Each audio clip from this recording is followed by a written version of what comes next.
Hey everyone, today we will be solving machine design problems about torsion. So first question, determine the torque T that causes a maximum shearing stress of cylindrical shaft shown. Given is C is equal to 18 millimeters converted to meters, so 0.018 meters. Our T max is 70 MPa converted to PA, so 70 times 10 to the power of 6 Pascal. Our J is equal to 0.018 times 2. So is equal to 0.036 meter. Our solution, the formula T max is equal to TC over J equal to T times 0.018 over pi d to the power 4 over 32. Substitute all values and you will have the value T is equal to 641.262 Newton meter. For the next question, for the cylindrical shaft shown, determine the maximum shearing stress caused by a torque at magnitude T is equal to 800 Newton per meter. Given C is equal to 18 millimeter, equal to 0.018 meters, T is equal to 800 Newton per meter, and our diameter is 0.018 times 2, so 0.036 meters. Same again, formula of T max, substitute all values and you will have the answer 87.328 times 10 to the power of 6 Pascal. Converted to MPa, so the final answer will be 87.33 MPa. Next question. A 1.75 kilonewton per meter torque is applied to the solid shaft cylinder shown. Determine A, the maximum shearing stress, B, the percent of a torque carried by the inner 25 millimeter diameter core. So T is equal to 1.75 kilonewton per meter. Convert it to Newton per meter. So times it 1,000. You will have the answers 1,750 Newton per meter. Our D is equal to 50 millimeter. Convert to meter, 0.05 meters. Our C is equal to 25 millimeter. Convert to meters again, 0.025 meters. Our diameter inside is equal to 2.5 25 millimeter. Convert again, you will have 0.025 meter, and our C inner is equal to 12.5 millimeters equal to 0.0125 meter.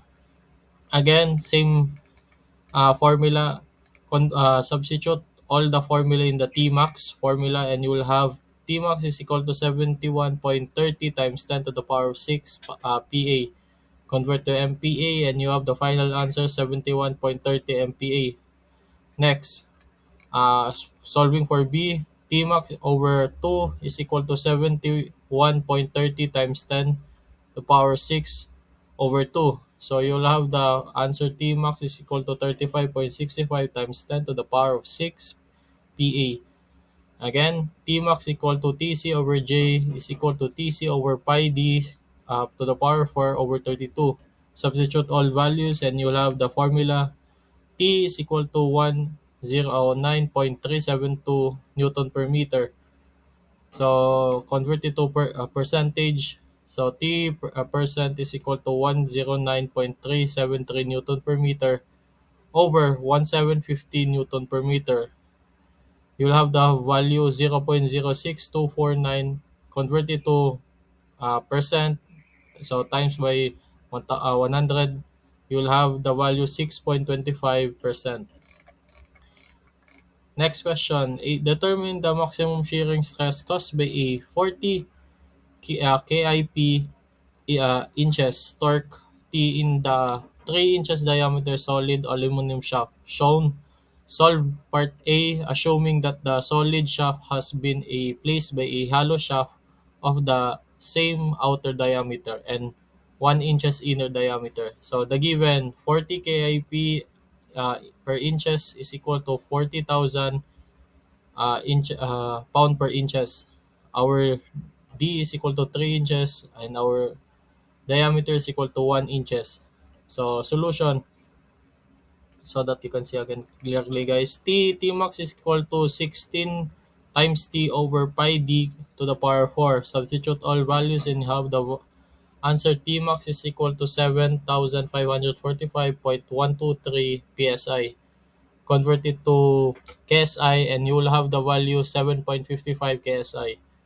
For B, same again for hollow shaft. So 16 times TD over pi D to the power 4 over D to the power 4 is equal to 16 uh, is equal to 7,639.437 PSI. Convert to KSI again, so 7.64 KSI. Next question. A Solve A for the 3 inches diameter solid cylinder and loading shown. Determine the maximum shearing stress. B. Determine the inner diameter of the 4 inches diameter hollow cylinder shown for which the maximum stress is the same as in part A.